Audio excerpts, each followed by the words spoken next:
Vamos ahora con nuestra compañera y enviada especial a Ciudad de México, Jenny Pérez, quien sigue muy atenta a cada detalle en estas horas previas a las elecciones federales en México.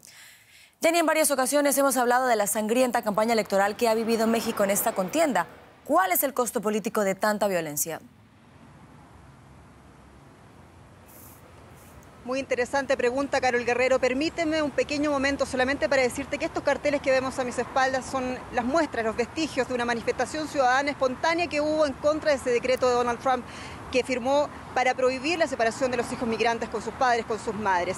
Ellos piden que ese decreto que firmó el presidente de los Estados Unidos tenga efecto retroactivo. Es uno de los tantos temas que preocupa a los mexicanos de cara a estas elecciones de mañana. Tu pregunta, Carol. El costo político es sobre todo la desconfianza de la clase política.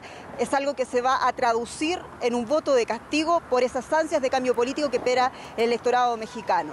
Y ese voto de castigo va, según las encuestas, de nuevo a Andrés Manuel López Obrador, el izquierdista, que recordemos que pese a que se ha desapegado, querido desapegar durante toda su campaña del establishment político, él también pertenece a ese establishment político. Recordemos que Andrés Manuel López Obrador era incluso jefe de gobierno del Distrito Federal entre los años 2000 y 2006. Bueno, pero él fundó Morena, él se salió de ese partido, el PRD, izquierdista, bastante también desprestigiado aquí en México, fundió Morena, dice: yo no pertenezco a los mismos políticos, yo voy a limpiar este país y yo voy a luchar contra la violencia. El otro costo, Carol, importante también, es el condicionamiento del voto por parte del crimen organizado. Advierte a las autoridades que mañana podríamos ver actos violentos que condicionen el voto en favor de uno u otro candidato en estados como Colima, Guerrero o Baja California.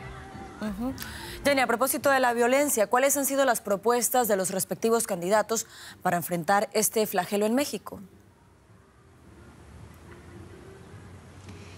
Bueno, esa violencia que ha sido inédita durante esta campaña electoral dirigida hacia la clase política de todos los partidos políticos, Carol, en verdad fue un tema un poco difuminado en la campaña electoral. No vimos una propuesta real de cada uno de los candidatos, una hoja de ruta de cómo van a enfrentar la inseguridad, la violencia, el crimen organizado una vez que lleguen al Palacio de los Pinos. Sin embargo, los expertos mexicanos, a los que hemos tenido también acceso durante estos días de estancia aquí en Ciudad de México, advierten que eso tiene una explicación y que es no querer equivocarse ante una estrategia que podría no calar en el electorado mexicano. Tomaron de ejemplo eso que dijo en su momento Andrés Manuel López Obrador cuando habló de amnistiar a algunos capos del narcotráfico en algunos casos especiales. Bueno, hubo una gran crítica, un gran revuelo aquí en México, sin embargo, su equipo en un momento salía a aclarar, no quisimos decir eso, fue mal interpretado.